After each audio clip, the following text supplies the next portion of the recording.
Tea தூளில் கலப்படம் என்பது ஒவ்வொரு காலகட்டத்திலும் ஒவ்வொரு விதமாக நடைபெற்று வருகிறது. டீ தூளில் தற்போது அதிக அளவில் நடக்கும் கலப்படம் குறித்து விரிவாக பார்க்கலாம்.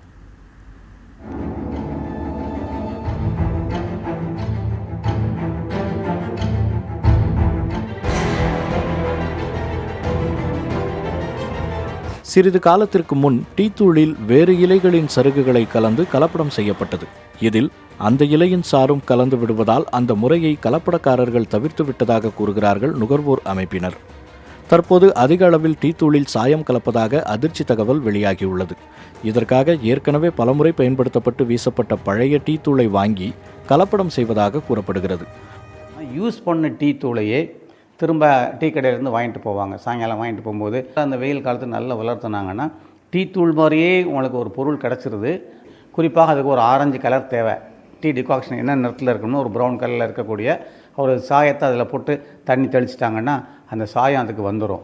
ஆனால் அதுக்கு சுவையும் மனமும் இருக்காது.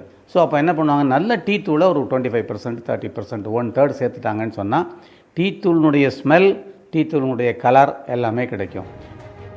1 கிலோ தரமான டீ தூள் 250 ரூபாயிலிருந்து 300 ரூபாய் வரை விற்கப்படுவதால் சாதாரண டீ கடைகளில் 70 ரூபாய் என்ற அளவில் போலி டீ தூள் விற்கப்படுவதாக கூறப்படுகிறது. இதனால் தான் மிக குறைந்த விலையில் பல டீ கடைகளில் டீ விற்கப்படுவதாக இவர்கள் கூறுகிறார்கள். இந்த விலை குறைந்த விலையில் விற்கக்கூடிய டீ கடைக்காரங்க, இந்த சைக்கிளை வச்சு தள்ளிட்டு போகிறவங்க, குறிப்பாக பஸ் ஸ்டாண்டு, ரயில்வே ஸ்டேஷனில் எந்த கடையில் திரும்ப ரெகுலர் கஸ்டமர் வர்ற கடையில் அதை வைக்க மாட்டாங்க. அது ஒருத்தர் ரெகுலர் கஸ்டமர் இது சரியில்லைன்னு தெரிஞ்சு போயிடும்.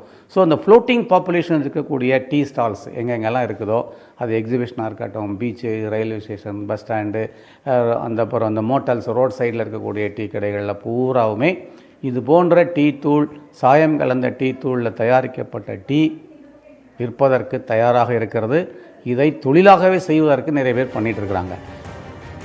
பயன்படுத்தப்பட்ட டீ தூளில் சாயம் கலப்பது, டீ தூளின் எடையை அதிகரிப்பதற்காக செங்கல் தூள் சேர்ப்பது போன்ற கலப்படங்கள் நடக்கின்றன.